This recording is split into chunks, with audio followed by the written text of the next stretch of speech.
Nonprofits were created during the civil rights movement. And how I learned this is the Annie Casey Foundation is a 501c4 in Washington, D.C. that really controls all this $1 billion grant funding going out through America. So most people, man, if you got a backing by the Annie Casey Foundation, you get money forever. So I actually met the executive director of the Annie Casey Foundation like around 2012, a guy by the name of Bart LeBeau. So I stayed at Bart's house for like 2 days, just traveling the country, doing speaking engagements, and doing all kind of trainings. Homie, they was grooming me to be a bad motherfucker. So Bart had gave me this book that's called The Revolution Will Not Be Funded, and it's written by the Women's Jewish Council. So the Jews wrote this book, and it breaks down the 501c3, which is the nonprofit industrial complex. In the prison and industrial complex, how is the nonprofit industrial complex? So nigga, nonprofit does nobody any good except the people that's running it. It's a scam it's a scam act like it's solving a problem. So the real play is to continue to get funding, and that's one of the reasons why they don't really want crime to stop, because they can then use that to make sure. Not only that, man, you hitting it on the head. So let me just break it down for you. So this book breaks it down why they was created, the when, the how, and nonprofits was created to hinder and control social movements. That's why your Democratic Party is always saying, hey, we need more funding for this to hinder and control this movement over here. Say, hey, we want to make these people independent and strong. To hinder and control social movements. Yeah. To funnel money for the rich. That's why the first thing they say to do, get your LLC to nonprofit. You'll send this money over here. Who you gonna put on the board? Your friends and your buddies who you know in the community got a little power. They're gonna be able to get you to fund you. So you're gonna have a working board members. That's why they say don't put your family members. You're gonna get prominent people who know other prominent people. That's your working board. Hey, I'm a board of directors that sits on hype about hype. He's great kids. So they're gonna get the money. So they all go funnel money down here, which actually comes back over here. So this book highlights the fact that 95% of nonprofits spend almost 95 to 99% of their fundings, donations and grants, on keeping the lights on, furniture, the cars, the trips. They go hire their mama to be the CEO. They go hire their other girlfriend to put people in family in these positions and pay them a salary and find a way to re-itemize the money. Yeah. And only 5% actually goes to the work that they do. See what he just said? That's the truth nobody admits. Nonprofits don't build families, they build bank accounts. Social programs don't strengthen fathers, they replace them. The government figured out it don't need men when it can fund programs. Feminists cheer it on, politicians profit off of it, and fathers get shown the door. Let me show you how that play works and why society keeps collapsing. Bro, people act like the inner cities collapse by accident. Every new social program makes fathers less necessary. It's not just about a check. It's about leadership. When Uncle Sam stepped in, men stepped back. And whole communities lost their backbone. Just look at the numbers. 70% of black kids grow up without fathers. That's not racism, that's structure. After slavery, after Jim Crow, black families thrived. By the 1950s, marriage rates were high. The welfare expansion hit in the 60s and 70s. Suddenly, the father wasn't needed. The states paid the bills. But it wasn't just the paycheck. It replaced the role. The government became the provider, the protector, the law and order daddy. And when that happened, men stopped leading. And here's the fallout nobody wants to talk about. Kids without dads are more likely to end up in jail. Boys without fathers more likely to drop out of school. Girls without fathers more likely to get pregnant young. That's not me making it up. That's the data. But you don't even need the stats, bro.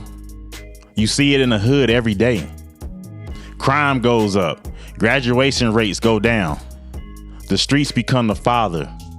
That's what happens when programs replace men. And here's the real kicker. Feminists and weak men keep pushing prison reform instead of father reform. They want to tinker with bail reform, sentencing conditions, but none of those stop the pipeline. The pipeline starts at home. No fathers equal more crime. Instead of fixing the cause, they patch the symptom. That's like taking metformin for diabetes instead of losing weight and eating healthy. Looks like progress, but the disease never leaves. And it's always scapegoats, bro. They blame the prison system. They blame food deserts. They blame bad schools. But none of that is the root. All that does is push more money into social programs and nonprofits that don't cure anything. Because the cure is fathers. But a cure don't pay. Treatment pays.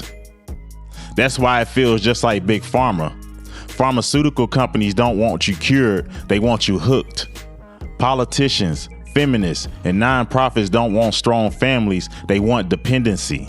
And the most obvious example, the STD epidemic. The cure couldn't be simpler. Stop being promiscuous, be monogamous, have discipline. But instead, people gamble with AIDS, syphilis, herpes, then run to awareness campaigns and pills. Just like fatherlessness, the cure is obvious, but cures don't pay. Chaos pays, dependency pays, programs pay. And the feminists know this, because if men take their place again, all these fake reforms or programs collapse overnight. That's why feminists keep pushing for more programs, because they're terrified of the nuclear family. That's the one place where men's leadership is respected and required. So they cheer for housing vouchers, loan forgiveness, free childcare, anything but a husband and father. They'd rather see women married to the government than to a man. Take Kansas City under Quentin Lucas. Zero fare buses, housing trusts, grocery subsidies. On paper, sounds nice, but who do those really replace? Fathers, leaders, entrepreneurs. Here's the real though. A mayor is supposed to be the CEO of a city. Keep the city in the green, secure stadium deals, attract business, keep it safe and profitable. Instead, Lucas plays social worker, handing out programs that create dependency. And that's why he looks like a hero. Because, bro, if he actually pushed fatherhood and accountability, they'd call him a failure. But hand out dopamine and dependency, suddenly you're a success. So is Lucas really the problem, or is he just giving the inner city what it's been trained to crave? Everybody swears the inner city struggles because of racism. Nah. Look at the suburbs. Same state, same taxes, different results. Why? Because families stay intact. Parents show up at schools. Fathers lead. It ain't race, it's mindset. Suburbs prove structure beats scapegoats every time. And here's the raw truth. Social programs and nonprofits are pacifiers. They calm survival mode, but they don't build strength. And dependents, they never get satisfied. The more they get, the more they expect. That's how you trap people. Not in poverty, but in dependency. And these programs, they ain't free. They blow up deficits while padding politicians and nonprofit boards. Programs don't love the people. Nonprofits don't love the people. They use the people. The church got in bed with the state because church and state are separate. Yeah. When our state gave our church a 501c3, a tax exempt status, now they're in the bed together. A church don't need a tax exempt status. So that's why you see a lot of black people who get nonprofits end up in prison because they don't know this. They don't know, nigga, you have to account and itemize if you have to be accounted for, but they go get a Cadillac. They start going out to eat. They don't know to write this up as this. I learned hanging with the white people, if you write it up as this, you can beat the radar. So this wasn't created to really help you. That's why the people who got it, that's really getting the money, they're not visible really helping. And the people that's really helping don't get the money because they'll solve the problem. Facts. And let's be real. The church don't want fathers leading either. Why? Because strong men cut into their control. Women keep the pews full, tithes flowing, no questions asked. But a real father in the home don't need a preacher to raise his kids. That's why the church, the state, and the nonprofits all line up together. Fatherlessness funds them all. So it's really a money play. I still don't know exactly where all of the migrant Every money time went. there's a tragedy and there's a disaster, so many people make money, whether it's the roofers from scamming, from the hurricane. Yeah. It's so, every disaster and tragedy, there's money to be made. Yep. You know why? Because this is not a country that fixes its social problems. We're not a socialist country. This is a capitalist country. Everything is about money. If he die, did you get the video so we can make some money off of it? Yeah. Niggas ain't about fixing. Niggas about money. And once Americans realize that, nigga, you're a consumer. You ain't a citizen. Get with capitalism and you fix all your problems. Exactly. Every crisis become a cash grab. Politicians sell the problem instead of solving it. Nonprofits monetize the community instead of building it. And dependency never ends because the money depends on the people staying weak. But once you realize this country is capitalist, you stop begging for programs and start building. Fathers build, leaders build, producers build, consumers just get played. And that's why liberals hate Trump. His policy pushed families back together. His tax plan gave a marriage bonus. His welfare rules tied benefits to work requirements. Somebody in the house had to produce. That's responsibility, not dependency. And unlike career politicians, he don't need broken homes or bloated nonprofits to stay in power. He's already rich. He doesn't profit from weakness. That's why they call him dangerous. See, this country runs on capitalism. People demonize it with feelings, but here's the reality. When Trump's businesses grew, his workers ate too. That's productivity, that's capitalism. But politicians and nonprofits, they profit by keeping you down. Their power depends on your dependency. Trump's power came from productivity.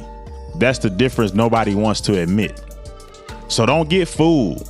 Social programs, nonprofits, even the church, they're all profitable distractions. Pacifiers that replace fathers and leaders. Feminists love it. Politicians love it. Nonprofits live off of it. But families, they get weaker every time. Now let me ask you, bro. Can social programs ever replace fathers? Or is it the biggest lie of our generation? Drop your answer below and hit the subscribe if you want the uncut barbershop talk.